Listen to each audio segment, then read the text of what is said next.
Shalimar Jewelry inaugural offer. Flat 9% VA on gold ornaments, 12,500 off on purchase of 1 kg silver.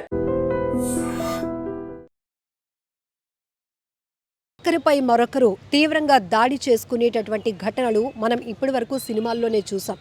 కానీ సినిమాలో కూడా faction scenes కొన్ని చూసినప్పుడు కొంతమంది అది సీన్ క్రియేట్ చేసిందే స్క్రిప్టెడే అని తెలిసినప్పటికీ కూడా ఆ దృశ్యాలు చూసే అంత ధైర్యం లేక కళ్ళు మూసుకునేటటువంటి వాళ్ళని కూడా చూస్తుంటాం. ఇది సినిమా. కానీ రియల్ లైఫ్లో రియలిస్టిక్గా ఇలాంటి ఘటనలు ఫ్యాక్షన్ సీన్ను తలపించే విధంగా జరిగితే మనం నిజంగా ఎంత భయంకరమైన రోజుల్లోనికి వెళ్ళిపోతున్నామో అర్థమవుతుంది. ఈ సీసీటీవీ ఫుటేజ్ చూడండి. సరిహద్దుల విషయంలో రెండు కుటుంబాల మధ్య తలెత్తినటువంటి వివాదం హద్దులు దాటింది.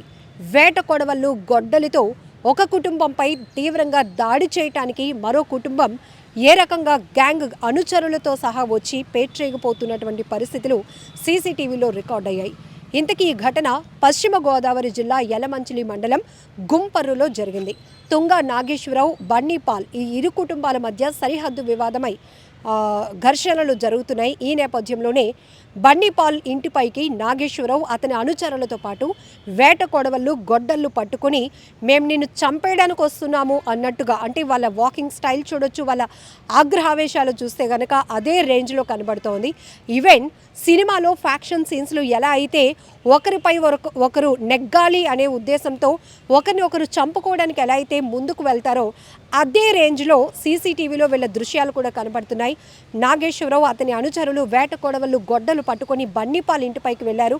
అయితే ఇలా మమ్మల్ని చంపేస్తారు, ఆ ఫ్యామిలీ నుంచి మాకు ప్రాణభయం ఉందని తెలిసినటువంటి బన్నీపాల్ ఫ్యామిలీ అక్కడి నుంచి పరారైపోయింది. కానీ ఇంటి దగ్గర ఉన్నటువంటి సీసీటీవీలో రికార్డ్ అయిన దృశ్యాలు మొత్తం పోలీసులకు చూపించి ఇది జరిగిన విషయం, నిజంగా ఆ సమయంలో మేము ఉంటే కనుక మమ్మల్ని తీవ్రంగా గాయపరిచి ఉండేవాళ్ళు, చంపడానికి కూడా వెనుకడుగు వేసి ఉండేవాళ్ళు కాదు, దయచేసి మాకు రక్షణ కల్పించండి అంటూ ఆ కుటుంబం పోలీసుని అప్రోచ్ అయింది.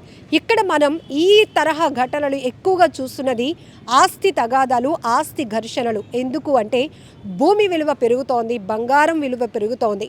ఒకప్పుడు ఈజీగా లేని వాడికి ఇవ్వటానికి చాలామంది మంచి మనసుతో ఉన్నవాళ్ళు చాలా ఉదారంగా దానాలు ఇచ్చేవాళ్ళు, దేవుడికి భూములు ఇచ్చేవాళ్ళు, ఒకవేళ ఊర్లో ఎవరైనా పేదవాళ్ళు ఉంటే వాళ్ళకి సాయం చేయడానికి ముందుకు వచ్చేవాళ్ళు. కానీ రాను రాను బంగారం విలువ, భూమి విలువ పెరిగిపోతూ ఉండటంతో దాంతోపాటు మనిషిలో ఆశ కూడా పెరిగిపోతూ ఉండటంతో ఈ తరహా పగలు కక్షలు పెరిగిపోతున్నాయని చెప్పాలి. ఎక్కువ శాతం కుటుంబ తగాదాల్లో కూడా ఆస్తి వరకు వచ్చినటువంటి విషయాలే ఎక్కువ శాతం మనం ఒకరినొకరు చంపేసుకోవాలి అన్నటువంటి కోపం, క్షణికావేశం, లేకపోతే ఉద్దేశపూర్వకంగా హత్యలు చేయటం చూస్తున్నాం. ఇప్పుడు ఇక్కడ సరిహద్దు విషయంలో తలెత్తినటువంటి వివాదం వల్ల ప్రాణాలు తీసుకునే రేంజ్లో వీళ్ళు కోపం రగిలిపోతూ వాళ్ళు ముందుకు వెళ్తున్నటువంటి దృశ్యాలైతే ప్రతి ఒక్కరిని తీవ్రంగా భయభ్రాంతులకు గురి చేస్తున్నాయి. సీసీటీవీ ఉండబట్టి అక్కడ ఏం జరిగింది, ఎంతమంది వచ్చారు, ఎలాంటి ఆయుధాలు పట్టుకొని వచ్చారు వాళ్ళపై దాడికి అనేది మనకు అర్థమవుతోంది. కొన్ని వెలుగులోనికి రాని ఘటనలు కూడా ఇప్పటికీ చాలానే ఉన్నాయి. ఈ తరహా మనం ఎక్కువగా విలేజ్ల్లో వాటిల్లో ఒకప్పుడు ఏంటంటే భూములు ఎకరాలు ఉండేది కాబట్టి అక్కడ చూసేవాళ్ళం. కానీ ఇప్పుడు డెవలప్ అవుతున్న కల్చర్లో ప్రతి ఒక్కరికి ఆశ మరింతగా పెరిగిపోతుంది.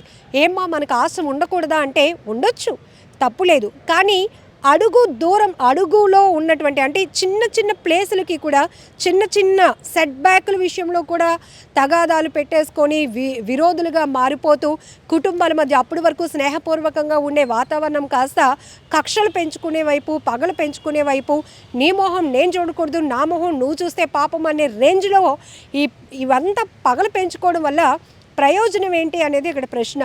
ఏది పర్మనెంట్ కాదు. అలానే ఉన్న దాంట్లో మనకి చట్ట ప్రకారం న్యాయం జరిగే విధంగా కూడా ముందుకు వెళ్ళే అవకాశాలు ఉన్నాయి కాబట్టి సో పోలీసు వ్యవస్థను, న్యాయ వ్యవస్థను అప్రోచ్ అయ్యి మీరు న్యాయం పొందటం కరెక్ట్. కానీ ఇట్లా ఒకరి మీద ఒకరు పగలు తీర్చుకోవాలి, చంపేసుకోవాలి, వేట కొడవళ్ళు గొడ్డలతో వెళ్ళి అటాక్ చేసేయాలి, తీవ్ర భయభ్రాంతులకు గురి చేయాలి, ఆ కుటుంబాలు పారిపోయేలా చేయాలి అనేటటువంటి ఆలోచనతో వెళ్తున్న వాళ్ళ విషయంలో చాలా జాగ్రత్తగా ఉండాలి. సో సినిమాలో ఫ్యాక్షన్ సీన్స్ను తలపించే విధంగా ఉన్నటువంటి ఈ దృశ్యాలు ఇప్పుడు సోషల్ మీడియాలో చాలా వైరల్ అవుతున్నాయి. ప్రతి ఒక్కరిని తీవ్ర భయభ్రాంతులకు గురి చేస్తున్నాయి. దీనిపైన కూడా రకరకాల చర్చ కొనసాగుతోంది. ఎందుకంటే ఏది పర్మనెంట్ కాదు, మనుషులే ప్రాణాలతో లేకపోతే దేన్ని మోసుకుపోతారు అని కొంతమంది కామెంట్ చేస్తుంటే, మరికొంతమంది అప్రోచ్ అయ్యి న్యాయం పొందడానికి పోలీసు వ్యవస్థ పైన మీకు నమ్మకం లేదా, న్యాయ వ్యవస్థ పైన నమ్మకం లేదా, మీకు మీరే తీర్పులు తీర్చేసుకోవాలనుకుంటున్నారా అంటూ మరికొంతమంది రకరకాలుగా భూమి విలువ తెలిసినోడికే తెలుస్తుంది ఆ పెయిన్ ఏంటో అంటూ మరికొంతమంది ఇలా ఏది ఏమైనా ఒకరిని ఒకరు చంపేసుకోవాలి, చచ్చిపోవాలి అని అనుకోవడం మాత్రం చాలా బాధాకరమైన విషయం. ఎందుకంటే ఈ ప్రపంచంలో భగవంతుడు ఇచ్చినటువంటి గొప్ప వరం ఏంటంటే మానవ జన్మ. ఇది మనం ఇంకొకరికి హెల్ప్ చేసి వాళ్ళు ప్రాణాలు నిలబెట్టే రేంజ్లో ఉంటే కనుక ఆ భగవంతుడితో సమానంగా మనల్ని ట్రీట్ చేస్తారు. కానీ ఇలా ఆస్తి వల్ల లేకపోతే ఇంకొకటో వివాహేతర సంబంధాల వల్ల, ప్రేమల వల్ల, వీటి వల్ల కక్షలు పెంచేసుకొని చంపేయాలి అనుకోవడం, ఆ తర్వాత వీళ్ళు పూర్తిగా జైలు జీవితం అనుభవించి వాళ్ళ కుటుంబాలకు దూరం అయిపోతూ మొత్తం ఏంటంటే నరక యాతన, ఆ కష్టం వర్ణనాతీతం. ఫస్ట్ ఇలాంటి వాటికి ముందుకు వెళ్ళే ముందు ఒక్కసారి మీలో విచక్షణ కోల్పోకుండా ఆలోచన శక్తి పెంచుకుంటే కనుక ఇలాంటి క్రైమ్ రేట్ తగ్గటానికి అవకాశం ఉంటుంది. ఈ దృశ్యాలపై మీరేమనుకుంటున్నారో కూడా కామెంట్ బాక్స్లో మెన్షన్ చేయండి.